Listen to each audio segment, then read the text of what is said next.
Journey of Giants, Bill Gates and Steve Jobs.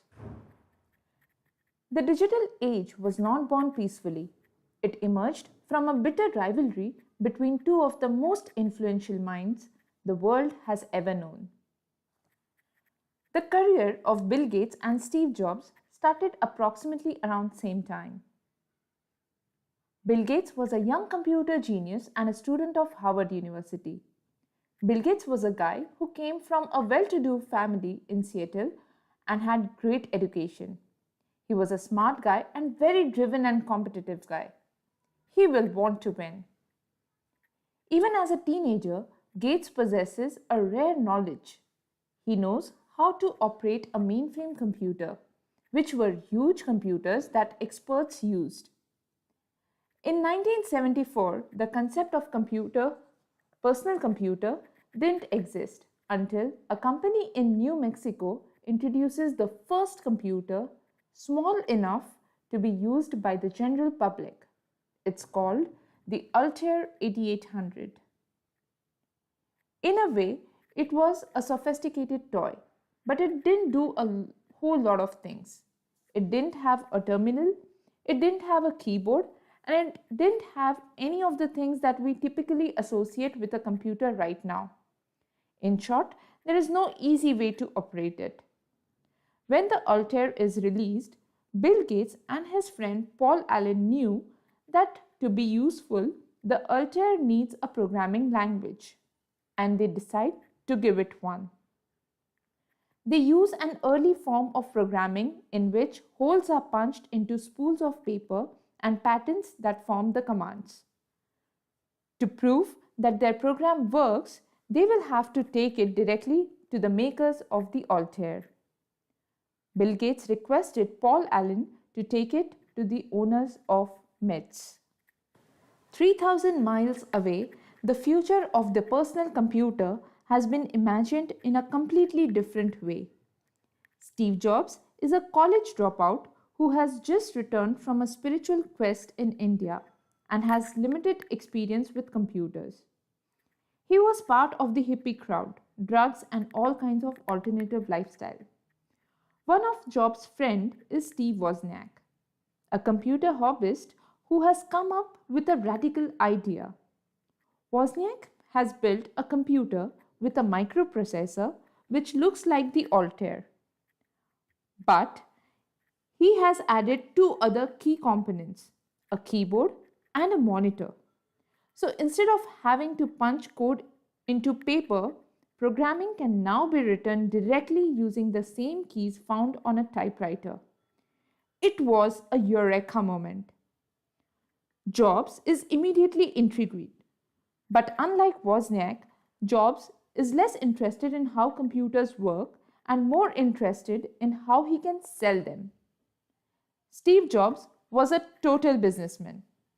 He wanted to build a company.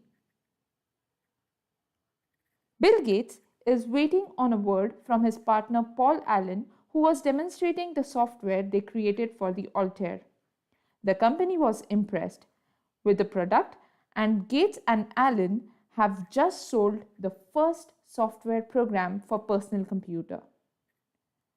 It was enough to inspire Bill Gates to take the biggest risk of his life.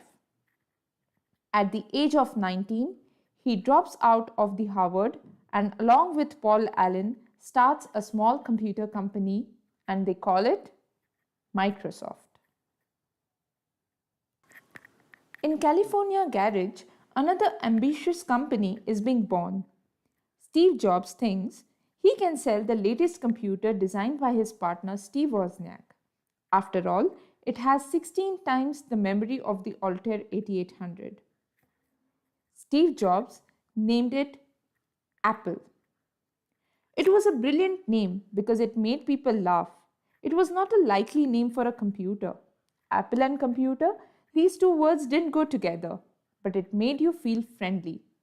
But a clever name won't make it any easier to sell that creation. Even with a revolutionary addition of a keyboard and monitor, the Apple I was a flop. Jobs was only able to sell 200 units to computer hobbyists. But Jobs and Wozniak are not ready to quit. While Steve Wozniak worked to make the processor faster, Steve Jobs knows that he needs to make the computer itself more appealing, not only to computer enthusiasts, but to everyone. He begins to imagine a fully contained machine incorporating all the needed components into a revolutionary, easy to use design. Apple II was just a thing of beauty. Steve Jobs brought a whole different design and spiritual dimension to computing. He looked at the zen of computing and he was able to bring a sense of beauty to computing. The Apple II was about to change the computer business forever. In June 1977, the Apple II was released and it's unlike anything the public has ever seen before. Its easy to use design was an instant hit with consumers, and within a year of its release, the company brought in $8 million in sales.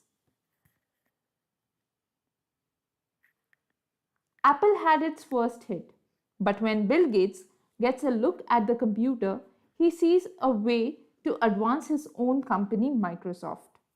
The Apple II may be perfect for everyday consumers, but its programming wasn't compatible with most business software on the market.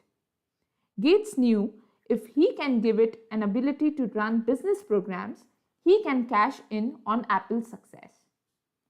Gates and his engineers spent months developing this soft card, a circuit board that plugs right into the Apple to allow it to run business software. In order of Microsoft to benefit from its design, the two great minds in the computer industry will have to meet face to face. Bill Gates sets to meet Steve Jobs. He demonstrates the working of soft card, influencing the importance of what is inside that matter. You will be able to run everything out there: word processors, spreadsheets, all the business programs. Bill Gates has just given Steve Jobs a way to turn his popular home computer into a powerful business machine. It's a win-win for Apple and Microsoft. By 1980, selling soft cards to Apple users had become Microsoft's number one revenue source, and the company triples its sales.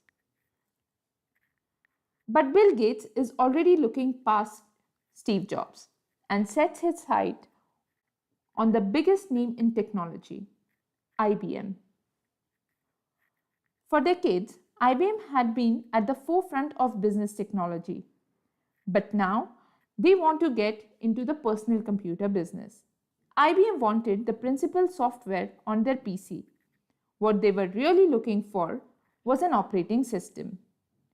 Bill Gates only had programming language, but he didn't want it to let go of the deal. He makes a deal with IBM saying that he has an operating system. Even though Microsoft hasn't actually built an operating system yet, Bill Gates knows where he can get one. He approaches a small company who had a ready operating system. He purchased their software for $50,000 with a condition to do whatever he likes with the software. He renames it Microsoft DOS. The company was glad to sell it, and Gates knew exactly what he needs to do with it. Bill Gates now had the upper hand. So, when he returned to IBM, he makes one non-negotiable demand: the right to sell software to third parties and which can run on any device. Gates was making software and software was king. He gave a non-exclusive license to IBM. Microsoft has the right to sell their operating system to any computer in the world. This probably ranks as the greatest business deal in history. The money that this brought made Microsoft an incredibly wealthy company.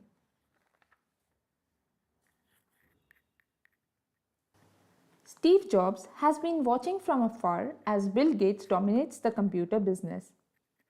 Apple's response to the IBM PC was that it's a big, inelegant box. But they were also smart and they knew that anything that IBM stepped into it was going to own a chunk of that market. Jobs knew that if he is going to keep Apple competitive, he needs a big idea. Jeff Ruskin suggested him to visit Xerox PARC Center. He said that they have some things we should see. Xerox PARC was initially not interested, but then Jobs proposed them that he will let them invest $1 million in Apple if they give them full tour of their facility. Steve Jobs had no idea what he was about to see. They saw screens with windows that come up like one program running and another window with another program. The visual appearance was so drastic and so amazing. What Xerox sees as an experiment, Steve Jobs sees as an opportunity. Xerox, being a big company, couldn't quite figure out that how do we make this into a personal computer. And Steve kept saying, "We have got to do it. We have got to do it." Jobs takes the idea of graphical interface from Xerox and creates a team to incorporate it into a new computer called the Macintosh. Jobs makes one non-negotiable demand that everyone on the team must be as passionate as he is. He had a certain vision. He was not particularly pleasant to deal with. He was a charismatic guy, but the team was working under tremendous pressure.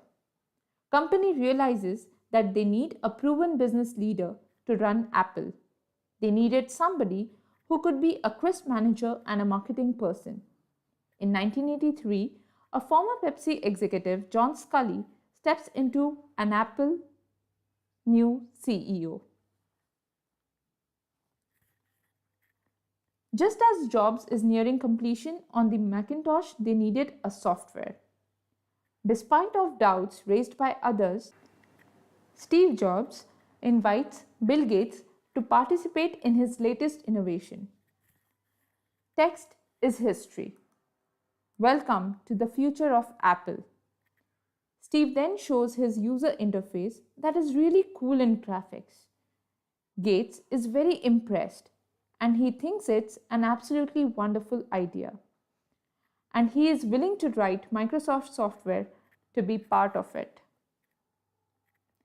But again, Bill Gates senses an even bigger opportunity for Microsoft. He returns back to his team and tells them about this innovation which was going to change the future. Interface which can slide windows and have neat graphics. Bill Gates decides to go after Apple and beat them. He instructs his team to start working on a graphical user interface that they call Interface Manager, but by the fall of 1983, a different name was given, finally stuck to it, Windows. When word of Microsoft Windows reaches Steve Jobs, he is only few weeks away from releasing the Macintosh. The idea he has devoted the last 3 years of his life to, the man who Jobs thought was an ally, had taken their idea and declared war. Steve Jobs and Bill Gates are both staking their futures on the same revolutionary approach to personal computer. Bill Gates knows he needs to beat Steve Jobs to the announcement. He started arranging conferences and demonstrated the upcoming product. Steve Jobs' dream had been hijacked, but unlike Gates, he had a working product that's ready to sell and a natural talent he had for marketing it. Steve Jobs launches Macintosh. It was a great fusion of beauty with technology, the world's first truly beautiful machine. It looked like it is smiling at you, and it looked friendly. Unveiling of the Macintosh was a hit, but the computer itself is slow and struggled to find buyers. The sale fell drastically. The factory designed to build 80,000 Macintosh could only sell 500 machines a month. Apple's stock dropped in half. The board started to feel that Jobs is spending too much money and his attitude was costing Apple. They asked Steve to step out. Steve Jobs had created a board of people, and they finally voted to kick him out of the company he founded. In 1985, the Macintosh fails to light the world on fire, and Steve Jobs, the founder of Apple Computers, is out of his own company. A man who once seemed an unstoppable pioneer had been cast aside while his rival Bill Gates is building Microsoft into an empire. MS-DOS had become the standard operating system on millions of computers. In 1985, Bill Gates and Microsoft introduced Windows to the world. By the end of 1980s, 80% of the world's computer uses Microsoft operating system, making Bill Gates the world's youngest billionaire. But now Gates goes even further and starts to bundle additional programs with their operating system. Now anyone who buys a PC automatically gets Microsoft spreadsheets, word processor and other programs whether they want them or not. Bill Gates is a genius at assembling all the parts that were needed to create the modern computer software industry. But this did not go right for him. By the mid of 90s, Microsoft's aggressive tactics began to backfire.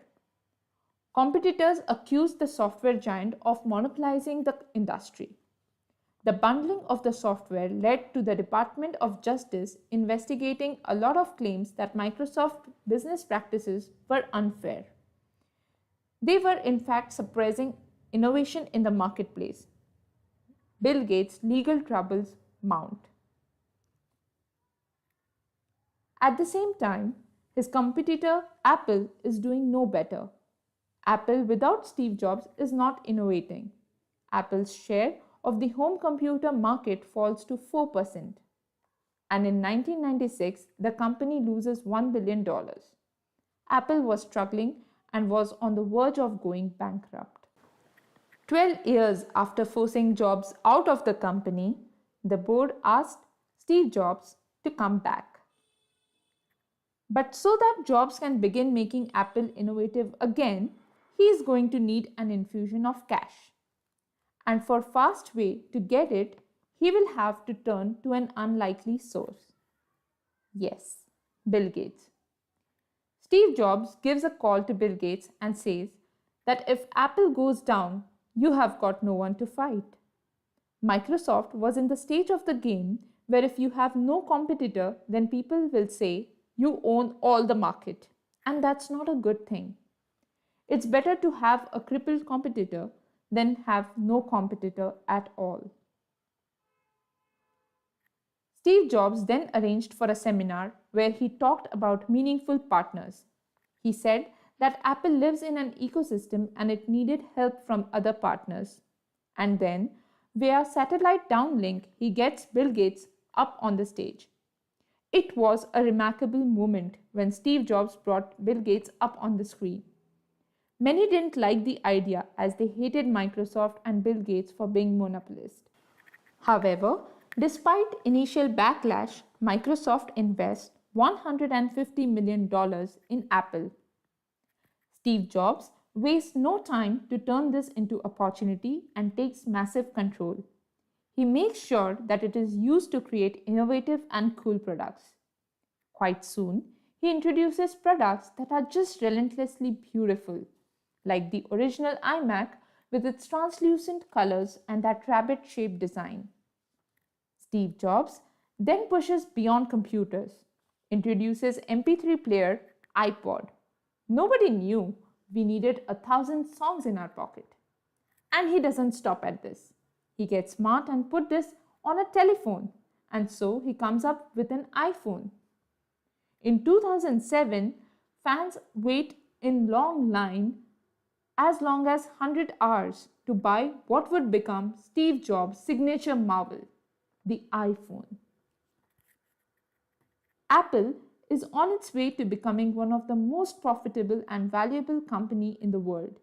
If one had to pick one person who impacted technology more than anyone in this era, it would have to be Steve Jobs. On the other hand, Bill Gates was facing an image problem. He wanted to be loved and he wanted his name to go down in history in the list of great men. In an effort to redeem his legacy, Bill Gates, one of the wealthiest men in the world, turns into philanthropy. He was motivated to become a philanthropist not only to make the world a better place but to rehabilitate his image. He founded the Bill and Melinda Gates Foundation and becomes the largest private foundation in the world.